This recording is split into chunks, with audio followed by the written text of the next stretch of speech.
Avis vascular centre మన దేశంలోనే the best varicose vein hospital. ఈ ఇంటర్వ్యూకి మిమ్మల్ని పిలవడం వెనక ఉద్దేశం ఏంటి అంటే, మీరు ఒక పొలిటీషియనే కాదు, మీరు ఒక సీనియర్ జర్నలిస్ట్ కూడా. ఈ మధ్య కాలంలో మీరు గమనించే ఉంటారు, సోషల్ మీడియాలో విపరీతంగా పొలిటికల్ లీడర్స్ని ట్రోల్ చేస్తున్నారు. వీటన్నిటిని చూసినప్పుడు మీకేమనిపిస్తోంది? నిజంగా చాలా బాధేస్తుందండి. అంటే పొలిటికల్ లీడర్స్ని ట్రోల్ చేయడమే కాదు, సామాన్యమైనటువంటి వ్యక్తుల్ని. ఇందాక వస్తుంటే నేను ఏదో కామన్గా ఎవరో ఒకరు ముగ్గురు అమ్మాయిలు ఏదో ఇన్సిడెంట్ జరిగింది అని చెప్పి ఆ ట్రోల్స్ అన్నీ కూడా చూస్తుంటే, ఆ సందర్భం అనేటువంటిది మంచిదా చెడ్డదా అనేటువంటిది పక్కన పెడితే, వ్యక్తుల వ్యక్తిగత జీవితాల్లోకి ఇష్టం వచ్చిన విధంగా వెళ్ళిపోయి ఇష్టం వచ్చినటువంటి కామెంట్స్ చేయటము, అదంతా కూడా సమాజానికి మంచిది కాదు, భవిష్యత్తు కూడా మంచిది కాదు. మీరు ఇందాకే స్టార్టింగ్లోనే ఒక మాట అన్నారు, రేవంత్ రెడ్డి గారు ముఖ్యమంత్రిగా ఒక మాట అన్నారు అసెంబ్లీలోనే, సోషల్ మీడియాలో విచ్చలవిడిగా ఎవరు ఇష్టం వచ్చినట్టుగా వారు మాట్లాడితే తోడుకలు తీస్తామని. నిజంగా వారు మా పార్టీ కాకపోవచ్చు కానీ ఇవాళ ఈ రాష్ట్ర ముఖ్యమంత్రిగా వారు ఇచ్చినటువంటి స్టేట్మెంట్ పట్ల 100% నేను వారి స్టేట్మెంట్తో ఏకీభవిస్తున్నాను. డెఫినెట్గా అట్లా చేయాలని కూడా కోరుకుంటున్నాను. రాజకీయాలని మనం ఎప్పటి నుంచో చూస్తూనే ఉన్నాం. రాజకీయ నాయకుల మధ్య ఆరోగ్యకరమైన చర్చ జరుగుతుంది, విమర్శలు కూడా జరుగుతూ ఉంటాయి. కానీ వాళ్ళు ఆ సబ్జెక్ట్ వరకే పరిమితం అయిపోతూ ఉంటారు. ఆ తర్వాత వ్యక్తిగతంగా ఎప్పుడైనా కలిసినప్పుడు షేక్ హ్యాండ్ ఇచ్చుకుంటారు, నమస్కారాలు చెప్పుకుంటారు, అంతా బానే ఉంటుంది. కానీ ఎప్పుడైతే ఈ థర్డ్ పార్టీ వ్యక్తులు ఎంటర్ అవుతున్నారో, వాళ్ళు ఇష్టారాజ్యంగా అన్పార్లమెంటరీ లాంగ్వేజ్. ఈ మధ్య కాలంలో నేను కొన్ని వీడియోస్ చూస్తే ఓ జర్నలిస్ట్గా సిగ్గుపడాల్సిన పరిస్థితి వస్తుంది. ఎందుకు ఇలా కొంతమంది వ్యక్తులు, అంటే వీళ్ళని పెయిడ్ ఆర్టిస్టులు అనాలా, లేదు అంటే తమ స్వలాభం కోసం వీరు చేస్తున్నారు అనుకోవాలా?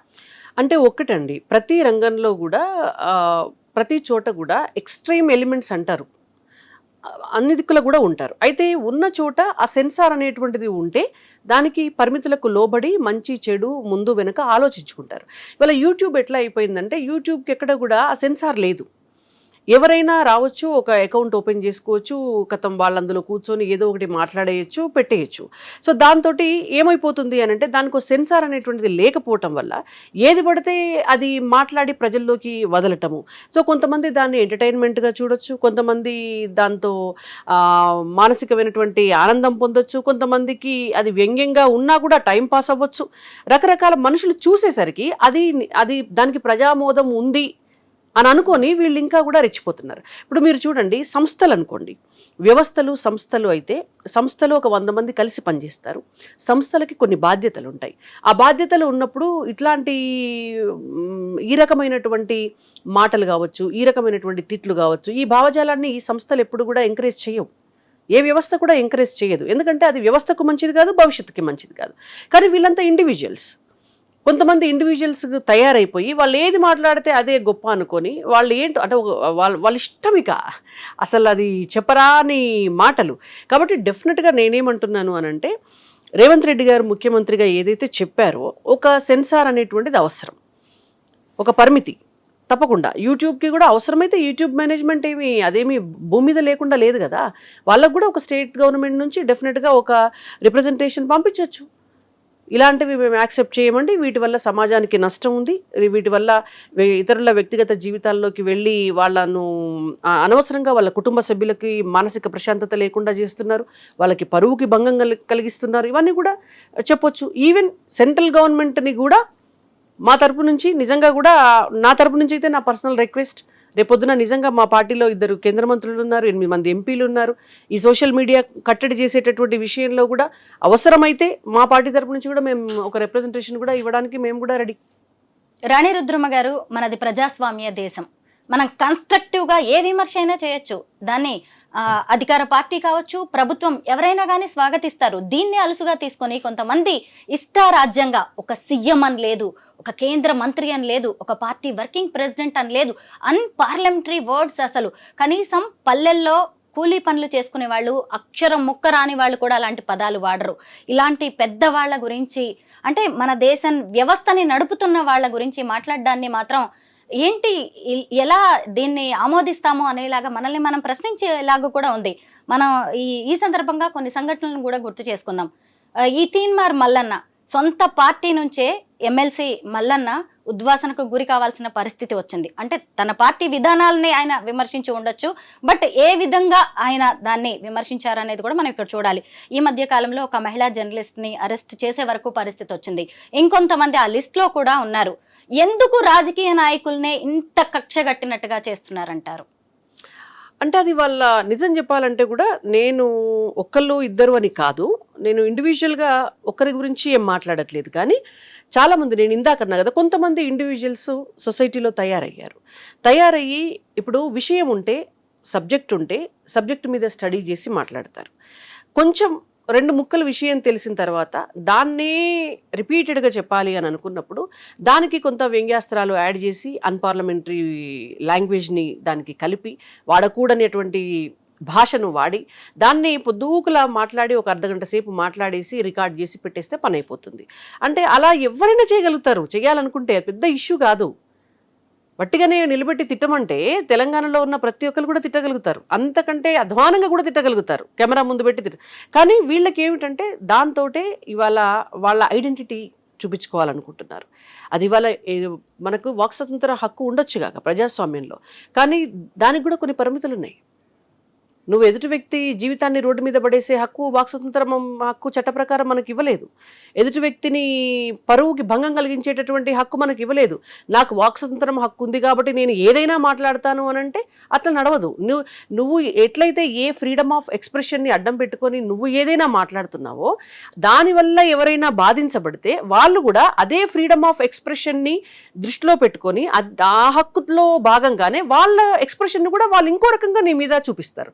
అలాంటప్పుడు టిట్ ఫర్ టాట్ అవుతుంది. అది దానికి సిద్ధపడి ఉంటే ఎవరైనా ఏదైనా చేయొచ్చు. మన ఇష్టం వచ్చినట్టు మనం మాట్లాడి అవతలి వాళ్ళు మాత్రం మనల్ని ఏం అనకూడదు, మన శుద్ధపూసలము, గవర్నమెంట్ ఏమనకూడదు, ఈ ఎంపీ ఏమనకూడదు, ఆ ఎమ్మెల్యే ఏమనకూడదు, పోలీసు వాళ్ళు మమ్మల్ని ఏమనకూడదు, ప్రజలు మా మీదకి రాకూడదు అంటే మరి వీళ్ళందరినీ నువ్వెందుకు అంటున్నావు? రుద్రమ్మ గారు, ఇవి ఇండివిజువల్స్ చేస్తున్న పనులు ఇవన్నీ అని మనం లైట్ తీసుకోవడానికి కూడా లేదు. ఎందుకంటే దీని వెనక రాజకీయ శక్తులు ఉన్నాయి, రాజకీయ పార్టీలు ఉన్నాయి. ఒకప్పుడు కాంగ్రెస్ పార్టీ చేస్తున్న విధానాలు సరిగ్గా లేవు అని చెప్పడానికి బీఆర్ఎస్ కొంతమందిని వాళ్ళ అభిప్రాయాలను తీసుకోవడం అనేది జరిగింది. ఆ తర్వాత రాను ఇది ఎవరిష్టారాజ్యంగా మాట్లాడే పరిస్థితికి వచ్చింది. ఆ తర్వాత బీఆర్ఎస్ మీరేనా చేసేది, కాంగ్రెస్ మేము చేస్తామంటూ వాళ్ళ మీడియా వాళ్ళు మొదలు పెట్టారు. ఇటు చూస్తే మళ్ళీ మధ్యలోకి బీజేపీని కూడా లాగడం అనేది కనిపిస్తోంది. రాజకీయ పార్టీలకు కూడా పరిమితులు ఉండాల్సిన అవసరం ఉంది కదా? డెఫినెట్గా ఉంది. ఏ రాజకీయ పార్టీ కూడా ఇట్లాంటి అంటే సమాజం మీద దుష్ప్రభావం చూపించేటటువంటి వీడియోస్ని ఎంకరేజ్ చేయటం కానీ, ఒక రాజకీయ కక్ష తీర్చుకోవడం కోసం ఎదుటి వ్యక్తి పైన మనోళ్ళు చేయని అని చెప్పేసి వాళ్ళను ఎంకరేజ్ చేయటం కావచ్చు, పెయిడ్ ఆర్టిస్టులను పెట్టి మాట్లాడించడం కావచ్చు, లేదంటే పెయిడ్ కంటెంట్ని యూట్యూబ్స్లో చొప్పించి ఎదుటి వాళ్ళ పరువుకి భంగం కలిగించేటివి చేయడం కావచ్చు, ఏ రాజకీయ పార్టీ చేసినా తప్పే, డెఫినెట్గా తప్పు. ఎందుకంటే ఇవాళ వాళ్ళ మీద చేసింది తిరిగి రేపొద్దున వీళ్ళ మీదకి వస్తుంది. బీఆర్ఎస్ గతంలో చేసింది ఇవాళ బీఆర్ఎస్ మీద కాంగ్రెస్ చేస్తుంది, రేపు కాంగ్రెస్ మీద ఇంకో పార్టీ చేస్తుంది. అట్లా నిన్న నువ్వు చేసావు కాబట్టి ఇవాళ నేను చేస్తాను అనేటువంటి పరిస్థితి రాకూడదు అంటే డెఫినెట్గా అన్ని రాజకీయ పార్టీల నాయకులు కూడా దీనికి ఒక సొల్యూషన్ ఆలోచించాల్సినటువంటి అవసరం ఉంది. ఈ విధానాలన్నింటినీ కూడా కట్టడి చేయాల్సినటువంటి అవసరం ఉంది. అండ్ ఫస్ట్ థింగ్ ఏంటంటే అసలు జర్నలిజం అంటే దాంట్లో ఏ వస్తాయి ఏవి రావు, అసలు వీళ్ళంతా జర్నలిస్ట్ ఎట్లా అవుతారండి? ఫస్ట్ థింగ్, ఎవరు పడితే వాళ్ళు జర్నలిస్టులు ఎట్లా అవుతారు? ఈవెన్ గ్రాఫిక్ డిజైనర్స్ కూడా జర్నలిస్టులు అని పేరు పెట్టుకోవడం, సీఎం ని పట్టుకొని ఎలా పడితే అలా, కేంద్ర మంత్రిని పట్టుకొని ఎలా అంటే అలా మాట్లాడుతున్నారు. ఒక వీడియో చూసాను నేను, ముఖ్యమంత్రి గారి భార్యని, ముఖ్యమంత్రి గారి కూతుర్ని ఇష్టం వచ్చినటువంటి మాటలు ఎవరితోటో మాట్లాడించి మీరు వీడియోలు పెడతారా? మీ ఇంట్లో ఉన్నటువంటి ఎవరైతే ఈ వీడియోలు తీశారో, ఎవరైతే ఆ ఛానల్ నడుపుతున్నారో వాళ్ళ తల్లినో, వాళ్ళ భార్యనో, వాళ్ళ చెల్లెలనో, వాళ్ళ కూతురునో అట్లనే కెమెరా పెట్టేసి ఇంకెవరితోటో తిట్టిస్తే మీరు ఆ భోజనం చేసి నిద్రపోతారా? రాత్రి ఇంట్లో మీరు కంటి నిండా నిద్రపోగలుగుతారా? ఇవాళ ఎమ్మెల్యేల కుటుంబ సభ్యులను, ఎంపీల కుటుంబ సభ్యులను, రాజకీయ పార్టీల నాయకుల కుటుంబ సభ్యులను, లేకపోతే వాళ్ళను మార్ఫింగ్లు చేసి వాళ్ళ అంటే అభ్యంతరకరమైనటువంటి ఫొటోస్ పెట్టి ఇష్టం వచ్చినటువంటి ఫేక్ కంటెంట్ క్రియేట్ చేసి పెడితే వాళ్ళ కుటుంబ సభ్యులు చూసినప్పుడు ఎంత నొచ్చుకుంటారు? అంటే దేనికోసము మేము ఈ రాజకీయాల్లోకి వచ్చాము అనేటువంటి ఒక బాధ. మీరు కొట్లాడితే, దమ్ముంటే, మీకు చేతనైతే ప్రజా సమస్యలపైన కొట్లాడండి. బయటకు వచ్చి రోడ్ల మీదకి వచ్చి రోడ్ల మీదకి పోరాటాలు వచ్చి చేయొచ్చు, పోరాటం చేయండి. ఉద్యమాలు లేదంటే చేయొచ్చు. మీరు రాజకీయ పార్టీలో వెళ్ళి కొట్లాడండి. లేదు, వ్యక్తులుగా మీరు సంఘంలో ఉండి సంఘ నాయకులుగా కొట్లాడండి, ప్రజల కోసం పోరాటం చేయండి. అంతేగాని చిల్లర మాటలు మాట్లాడుకుంటూ చిల్లర కంటెంట్లు క్రియేట్ చేసుకుంటూ మేము జర్నలిస్టులం అని చెప్పుకుంటే ఎట్లా? కానీ రాజకీయ పార్టీలు కూడా స్వీయ నియంత్రణ పాటించాల్సిన సమయం అయితే వచ్చింది. ఎందుకంటే ఇన్ని రోజులు పక్క వాళ్ళని తిట్టడానికి అని చెప్పి మనం ఎవరినైతే ప్రయోగించామో అవి బూమ్ ర్యాంగ్ గా ఇప్పుడు మనకే తగిలే పరిస్థితులు కనిపిస్తూ ఉన్నాయి. ఎందుకంటే చాలా మంది ఇక నేను ఏ వీడియో పెడితే ఆ వీడియో బాగా చూస్తున్నారు అనుకుంటే ఇష్టం వచ్చినట్టుగా చేస్తున్నారు. కానీ ఉద్యమ కాలంలో కేసుల్లో ఇరుక్కున్న వాళ్ళే ఇప్పటికీ వాటి నుంచి బయటికి రాలేక ఎంత సొంత జీవితాలని నాశనం చేసుకుంటున్నారో గుర్తు పట్టట్లేదు వీళ్ళు, ఇంకా తెలియట్లేదు కూడా ఇంకా వాటి పర్యవసానాలు ఎలా ఉంటాయి అని. అయితే ఇప్పుడు ఏంటంటే మేము ఎవరి కోసమో పనిచేస్తున్నాం, ఆ పార్టీ కోసం పనిచేస్తున్నాం, ఈ పార్టీ కోసం పనిచేస్తున్నాం, వాళ్ళు వచ్చి మమ్మల్ని రక్షిస్తారు అనే ఒక భ్రమల్లో ఉన్నట్టున్నారు. వాళ్ళని ఎవరు రక్షించరండి, అలాంటి వాళ్ళని ఎవరు రక్షించరు. ఇప్పుడు ఒక కాజ్ కోసం కొట్లాడే వాళ్ళని ఎవరైనా రక్షిస్తారేమో, ఎవరు రక్షించకపోతే సమాజమైనా రక్షిస్తుంది, కొన్నాళ్ళ తర్వాత న్యాయమైనా రక్షిస్తుంది. కానీ వీళ్ళని ఎవరు రక్షిస్తారండి? పొద్దస్తమానం పక్కవాడ జీవితాల్లోకి తొంగి చూసి ఏమీ లేకపోయినా ఏదో ఉన్నట్టు మాట్లాడి, ఏదో ఇది చేసి మాట్లాడి అవతల వల్ల పరువుకు భంగం కలిగిస్తూ అక్కడ ఏమి నీ ఉద్దేశమే మంచిది కానప్పుడు నీ పక్షాన ఎవరొచ్చి మాట్లాడతారు? వీళ్ళు సమాజానికి చాలా చీడపురుగులు లాంటి వాళ్ళు. ఒక మాట చెప్పాలంటే, ఎవరైతే కేవలము యూట్యూబ్ ఛానల్స్ని అడ్డం పెట్టుకొని దాన్ని ఒక మంచి ఉద్దేశానికి వాడకుండా, ఇవాళ మీరు ఒకసారి చూడండి, యూట్యూబ్ వల్ల ఎన్ని ఉపయోగాలు ఉన్నాయి, చాలా ఉపయోగాలు ఉన్నాయి.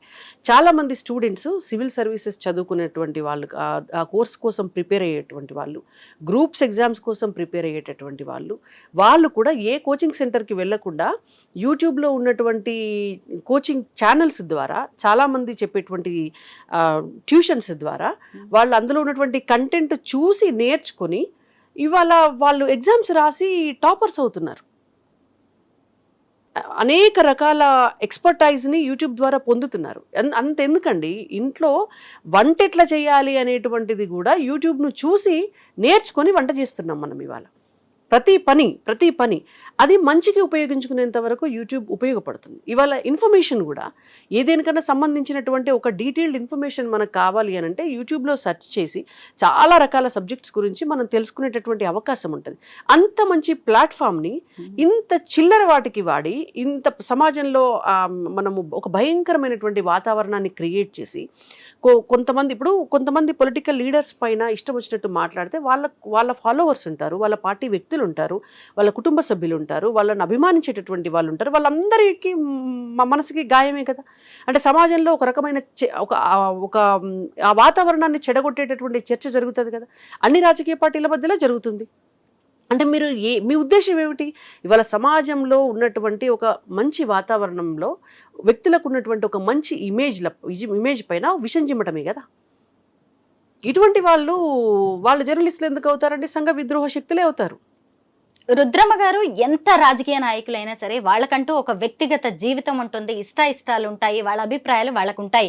కానీ ఒక రాజకీయ నాయకుడిగా ఆ సదరు వ్యక్తి ఏం చేస్తున్నాడు అనేది చూడకుండా వాళ్ళ వ్యక్తిగత జీవితాన్ని ఎవరికి తెలియని వాటిని తీసుకొచ్చేసి స్పైసీగా తయారు చేసి జనం మెదళ్లలోకి ఎక్కించే ప్రయత్నం అయితే గట్టిగానే జరుగుతోంది. అసలు ఆధారాలు కూడా లేకుండా మాట్లాడుతున్నారు, పాటలు పాడుతూ రాజ్యంగా అన్నమాట. అయితే దానివల్ల ఎంతో కొంత సామాన్య జనం అయితే ఇన్ఫ్లుయెన్స్ అవుతున్నారు, మంచి కంటే చెడుకి అట్రాక్ట్ అవుతూ ఉంటారు కదా.